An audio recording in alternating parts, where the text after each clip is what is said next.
তো 16 সাল থেকে যখন 17 সালে পড়ে গেল, 1 বছরের ব্যবধানে আমি কি করেছি না করেছি আমি জানি না, তবে আমি এইটুকু বলতে পারি আমি সিনেমার জন্য অনেক পরিশ্রমী, মেধা দিয়ে, ভালো লাগা দিয়ে, পরিবারকে বিচ্ছিন্ন করে, নিজের শখ আহ্লাদকে একদম মাটি চাপা দিয়ে যখন একটা ইন্ডাস্ট্রিতে গেছি, দিস ইজ মাই দায়িত্ব, এটা আমার দায়িত্ব জায়গা পড়ে, সেটা খুব প্রপারভাবে পরিচালনা করার চেষ্টা করেছি।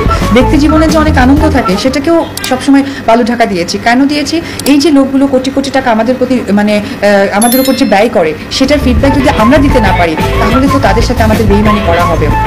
যখন সিনেমাতে 12, 13, 14 সালে 2012, 13, 14 সালগুলো যখন হিউজ কাজ করেছি, দুর্গাপূজা আসছে, আমি কখন আনন্দ করতে গিয়ে পূজার মুখ, ঠাকুরের মুখও দেখিনি, এবং ঈদ আসছে আমি দেখেছি আমার কোয়ার্টিস্ট যে সে বিদেশে কাটাচ্ছে। কুরবানি ঈদে সবাই আশা করে, যেহেতু মুসলিম ধর্মাবলম্বীরা কুরবানি ঈদগুলোতে চায় যে তারা কুরবানি দিবে, গরুর মাংস খাবে, সবার সাথে বসে খাবে। আমার কোয়ার্টিস্টদেরকে আমি দেখেছি তারা গরুর মাংস খায়নি, হয়তো 1 সপ্তাহ 2 সপ্তাহ পর গিয়ে ফ্রিজিং করা মাংসটা তাদের খেতে হয়েছে, বিকজ অফ ইন্ডাস্ট্রি আমাদের দায়িত্বের মধ্যে পড়ে।